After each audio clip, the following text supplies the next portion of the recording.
grab the car keys and rush out of Leave the waiting room.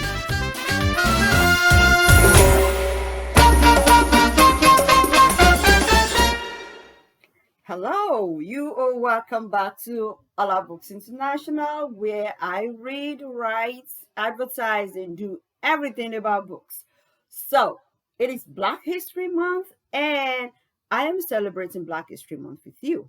Okay, you can tell by the way I'm dressed today that I am really representing Black. Celebrate this month reading my book titled The Waiting Room.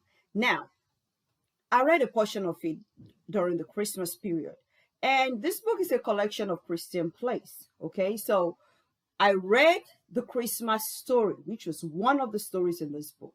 So to celebrate this month, I will read the main story. It is a play, and the play is titled The Waiting Room. And that is where this book got the title from. All right, it is a play, so please listen closely so you will not get the names confused. This is the trick. I will read the name and then I will read what that character is saying. All right. Scene 1. Two people are walking and having a conversation. They stop walking as they approach the middle of the stage. Narrator 1. My sister, I was meditating the other day about families in the Bible, and I concluded that there is no perfect family in the Bible. Really? Narrator 1. I can give you many examples. Counting his fingers. Adam and Eve, Noah's family, Abraham's family, Lot's family, Isaac's family, Jacob's family, King Saul's family, David's family, Solomon's family, Jesus' family, and so on. Narrator 2. Stop right there. Blasphemer. What do you mean counting all those families, including Jesus' family? Narrator 1. I will explain it to you. Narrator 2. You should. Narrator 1. Adam and Eve. Narrator 2. I know about Adam and Eve. Tell me about Jesus' family. Narrator 1. Oh, very simple. Jesus' parents did not realize that he was still in Jerusalem after they had left. They traveled an entire day's journey before they realized he was not with them. They also had to look for him for 3 days before they found him. Narrator 2. Parental negligence. Narrator 1. You are right. Narrator 2. But he chose to stay behind to do his father's work. Narrator 1. Parents need to be vigilant. That is still negligence. Narrator 2. You are right. Tell me about Abraham, the father of all nations, and the righteous one before God. What do you have against him?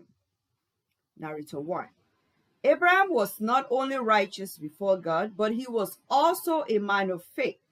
God blessed him, and because of him, he also blessed the generations after him, including our generation. God promised to give him and his wife a child, even in their old age, but he was not ready to wait on God.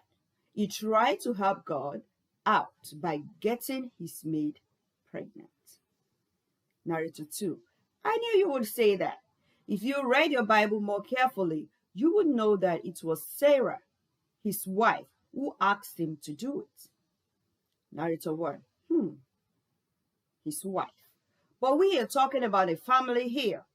Decision making is very important. They both agreed to do it, and it was done. They didn't pray over it, neither did they think about it. Rather, out of desperation to have a child, they agreed. I believe Edgar was an exquisite maid. Edgar walks in, beautifully dressed, smiling and holding a pitcher as if she is about to fetch water. She stops in front of the narrators and curtsies in greeting. They wave at her as she walks away. Narrator 2. Beautiful too. Narrator 1. As you can see, Father Abraham could not resist her. The temptation was too much. The beauty, the hard work, and the recommendation from his wife. I am sure Sarah knew her husband's taste in women too. Narrator 2. She would not have chosen the worst of their mates. She would have chosen the best for her husband. Narrator 1. Now you are thinking like I am. Everything was there physically to entice Abraham to Hagar. Looking Narrator 2 straight in the eye. Never blame your spouse for a joint decision. If you agree to it, then it's your fault too. Narrator 2. Two are better than one. We should weigh all the sides of a decision before concluding. Narrator 1. Most importantly, pray over it and wait for an answer from God before you go ahead with your decision. Narrator 2. Yes. Nodding. But you need to finish the story. Narrator 1. Yes. Hagar had the baby and became proud. Hagar walks in again carrying her baby. Sarah calls Hagar in the background, but she refuses to answer. Turning to the audience, she says, Hagar, why is the barren woman calling me? Do you think I am still your maid? We share the same man and I have a child. You do not. You will probably die barren anyway. She walks away. Narrator 2. What insolence! Narrator 1. That was why Sarah sent her away with her son. She couldn't live with a happy family. Narrator 2. Interesting. Introducing Hagar into their family wasn't a pleasant situation. Narrator 1. No, it wasn't. Find out about Hagar's son Ishmael in your private time. Then you can draw your conclusions about the story. Narrator 2. I will. It is an interesting historical story. Narrator 1. Now that you're thinking like I am, can you relate this story to a modern day story? Narrator 2. Touching her forehead and thinking. Yes, yes, yes. The story happened in the western part of Nigeria. It is very much like the story of Abraham and Sarah. We hear drum beats and both dance off stage. Blackout. That was scene 1. Scene 2. A Yoruba traditional marriage is going on. People are singing and dancing and beating the drums. The couple are the center of attraction, and people hail them as they vigorously dance to the music. Songs. Oni lọ́jọ́ ayọ̀ rẹ, lọ́jọ́ ayọ̀ rẹ, lọ́jọ́ ayọ̀ rẹ. Oni lọ́jọ́ ayọ̀ rẹ, lọ́jọ́ ayọ̀ rẹ, lọ́jọ́ ayọ̀ rẹ. Ìyàwó àbíbèjì bólúwa bá fẹ́. Ìyàwó àbíbèjì bólúwa bá fẹ́. Ẹ̀jẹ̀ òjò, ẹ̀jẹ̀ òjò. Ẹ̀jẹ̀ òjò, ẹ̀jẹ̀ òjò. Ìyàwó òjò látàná ẹ̀jẹ̀ òjò. So, I'm going to read the translation for you, and I will turn to the back page and read what the song means. Okay, the song I just sang means, today is your day of joy.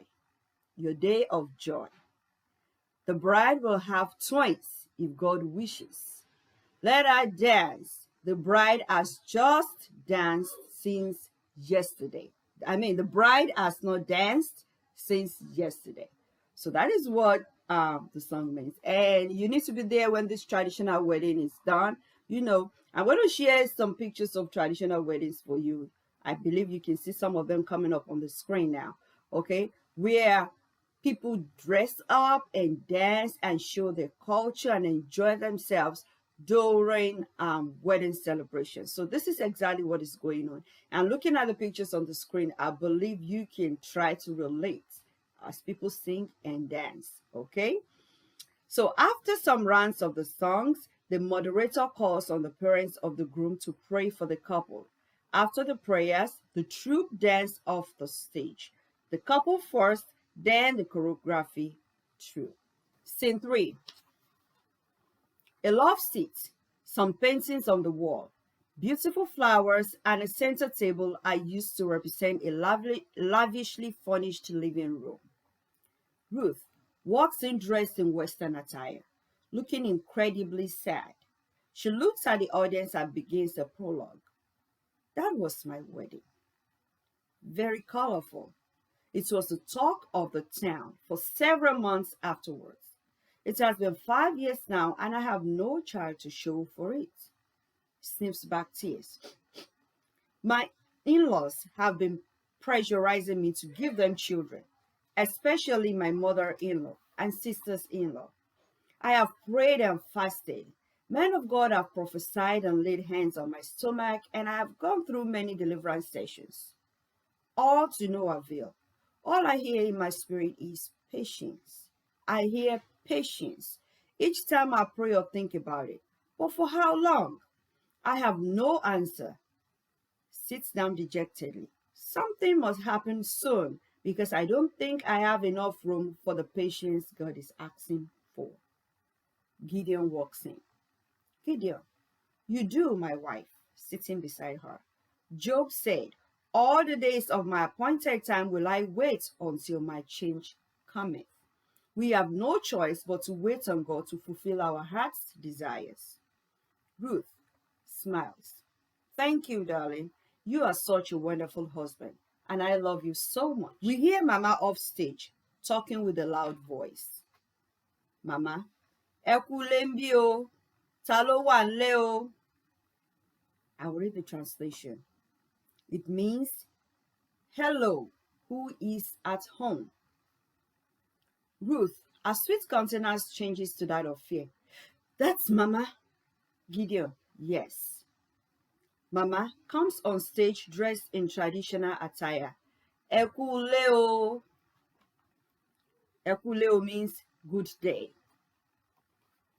Ruth kneels in greeting. Welcome, Mama.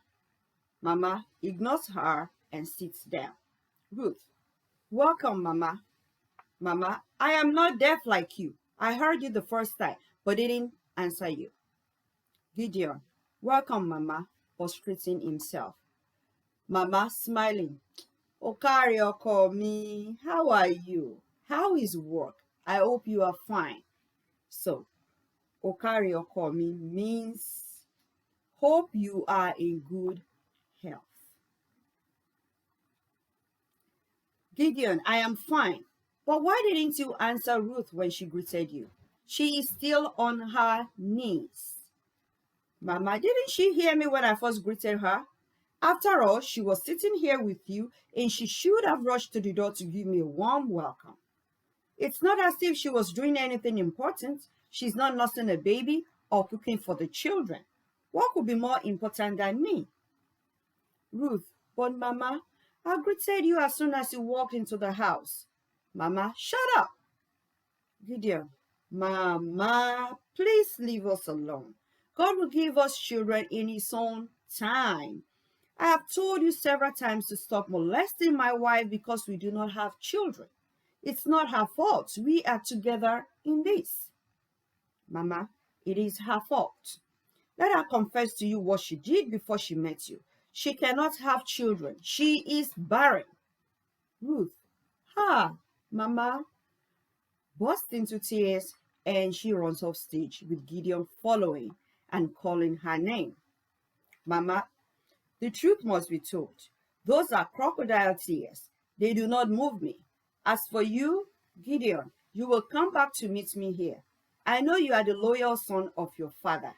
Mi bímọ àlè rí, Ọlọ́run má jẹ́. And that right there means, mi bímọ àlè rí means my child will never be a bastard.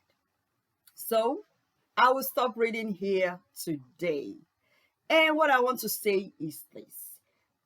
Because I've read the story this way, you have seen the way Mama, who is the mother-in-law, is behaving towards the wife because she did not have children. That does not mean that is the only story we tell in Africa. Please don't use this as a single story of Africa. We have a beautiful culture. We have beautiful languages that we speak. And we have a good spirit.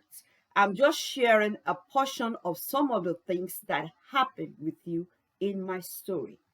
A lot of times this happens when the wife is barren.